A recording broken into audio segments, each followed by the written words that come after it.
Bonjour Evelyne. Bonjour. Aujourd'hui, on revient sur un jeu qui nous a particulièrement marqué récemment et sur lequel on a pas mal écrit.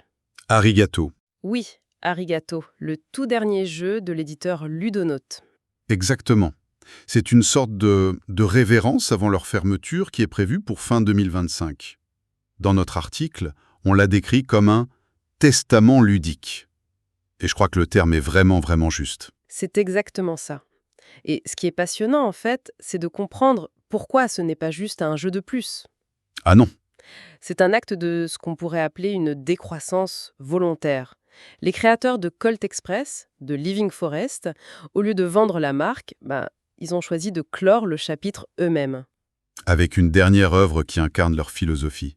C'est un geste assez rare dans l'industrie, je trouve. Absolument. Et la première chose qui frappe, et là on en a beaucoup parlé, c'est ce contraste incroyable. On ouvre la boîte et la direction artistique de Thomas Breton, c'est sublime. Ah oui, c'est magnifique. On est dans un village japonais médiéval, des tons pastels, une texture qui évoque le papier de riz.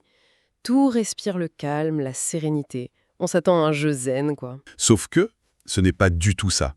Et c'est là toute l'ironie du jeu. C'est ça qui est génial. Sous cette surface très paisible se cache en fait une machine de guerre, un vrai brise-neurone.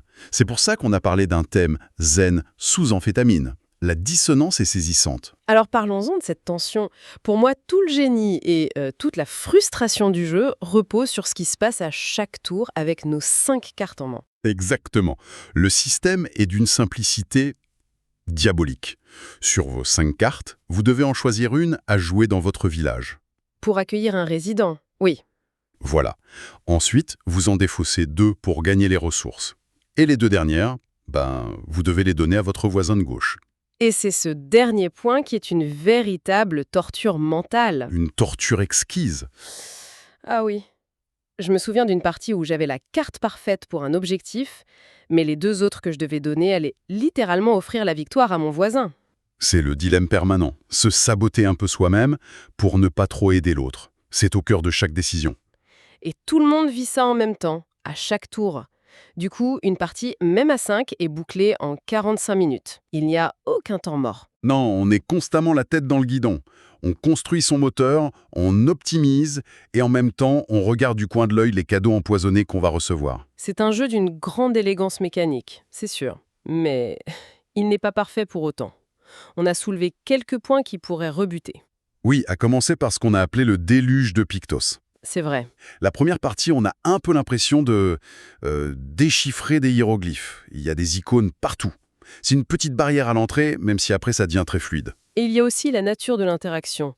Elle est très présente, mais elle est très indirecte. On ne s'attaque jamais frontalement. C'est vrai, pour ceux qui aiment les coups bas et la confrontation directe, ça peut sembler un Un peu... peu trop poli, peut-être. Voilà, poli, c'est le mot. Mais je trouve que c'est une force en fait. Pour moi, cette interaction indirecte sert parfaitement le thème. Un jeu d'affrontement pur aurait brisé cette ambiance zen. C'est un excellent point. Ce n'est pas un jeu de guerre, c'est un jeu d'artisan. Exactement. Au final, on se retrouve donc avec un jeu exigeant, très malin, pour des joueurs qui aiment l'optimisation.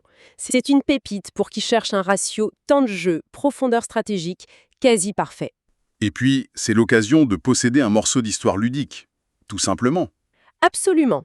En fait, Arigato, ce n'est pas un simple baroud d'honneur commercial. C'est la conclusion logique d'un parcours d'éditeur artisan. Le jeu est à leur image. Maîtrisé, intelligent, sans fioriture. C'est un coup de maître pour tirer sa révérence. Carrément. Et ça nous laisse avec une réflexion plus large, une question qu'on a un peu laissée en suspens dans notre article. Hmm.